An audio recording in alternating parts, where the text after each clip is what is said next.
That's a shock to me if that happens. Let Kirill lead the league in AAV. I could see it. I could really see it. I think if he stays, then he's gonna. I mean, he wants to win. I think he's well aware that if he stays in Edmonton, they've got Draisaitl making 14. They've got Bouchard making 10.25. They got Nurse making 9.25. So 10.5, excuse me, for Bouchard. I think he's going to say, I can't completely prevent them from building, right? So I still think he stays short term, and I'm willing to be proven wrong on that if it happens. My 2 cents is Kirill is going to get traded. On to the Leafs here. One more Leaf-related question, and it relates to the whole league at large, which is, how hard is it to make trades right now? Every team has players. You're looking at the Leafs lineup. Today, their forward lines leave out Kampf, Yarncroc, Robertson, and Pizzetta. I saw that. At some point, those are good NHL players, but I feel like every team has guys right now. It's really tough to make a trade at this time of year. I think it's the one guy you mentioned, and I think it's a bit of a source of frustration for Robertson that it's lasted on this long. Mm-hmm. For me, with Robertson, the issue has always been that I don't know if worry's the right word, but he goes somewhere else and just scores, right? And then you just sit there and you say, oh, we couldn't have that. But I have sat next to you guys, and I really like watching games with you guys, because I find that the thing that you guys do is you pick apart the defensive issues right away. You see the mistakes in the D zone right away. And if the Maple Leafs are not confident in Robertson as a defensive player, there's no point in holding on to him. Just cut bait. So I think with guys like Kampf and Yarncroc, the problem is that teams are probably saying, what can we do with what can we get out of the Maple Leafs for doing this, right? And I think Toronto doesn't really want to do that. So I think that's part of the issues with those guys. Robertson, to me, it's more of an issue of, hey, what's going to happen when he moves on? And but that one, putting all these guys on waivers,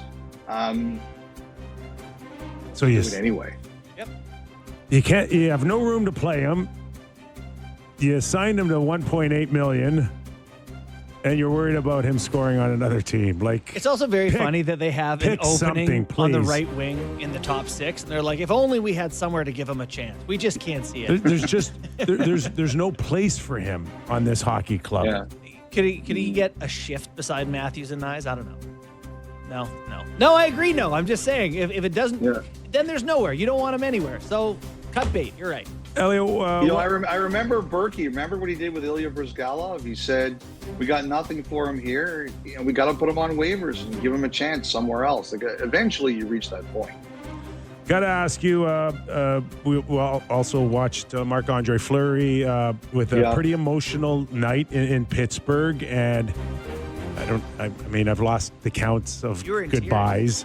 Hey, listen, you were really upset by it. It's not something that it was near and dear to watch for me personally, but it touched a lot of people in Pittsburgh, and for an organization that may not have a lot of upside moving forward, I think it was a real important connection between these guys and that city that has been so loyal to all these players from the moment Mario got drafted. They deserved that night. It wasn't for me, but it was certainly for them. But I don't know what the immediate future looks for all of them, including a challenging, not only rebuild, but maybe a transition into new ownership. Well, the one thing that someone said to me, Nick, is that they wonder if there's going to be more of this. The one name someone mentioned to me was Claude Giroux. Could you see a situation if Claude Giroux retires as an Ottawa Senator, where Philly brings him back for one extra? Because it was hugely attended. It was more fans in a building than for a normal exhibition game. I'm sure they did a killing on concessions and merch and stuff like that. The only thing that might save everyone from that happening is that there's going to be fewer exhibition games. But there were people who looked at that and said, I guarantee you that's not the last time we're going to see that. Yeah, As for the Penguins, it's Marc-Andre Fleury. He's the Hall of Famer, the Stanley Cups. Like, Claude Giroux, love him, but come on, you can't touch that and compare it to Giroux back in Philly, who didn't win a thing. Yeah. I don't know. I'm just saying. It's interesting to me. It's interesting. I had a couple people say, this isn't the last time we're going to see this happen. It's very funny. The Penguins have the goodwill machine, like, just overdrive. They had the Hall of Fame thing. They inducted Scotty Bowman, Ron Francis, Eddie Johnson, Kevin Stevens, bringing back the old guys, Marc-Andre Fleury. They're just generating as much goodwill before they're just terrible for Gavin McKenna and hopefully a sale. It's all part of the plan. It makes sense. That's the thing, too. If you imagine you're a new owner, first thing go in there, okay. Like, that's what happened to Fenway Sports Group. They were supposed to move on from Malkin and Letang. And then when the moment came, they got cold feet.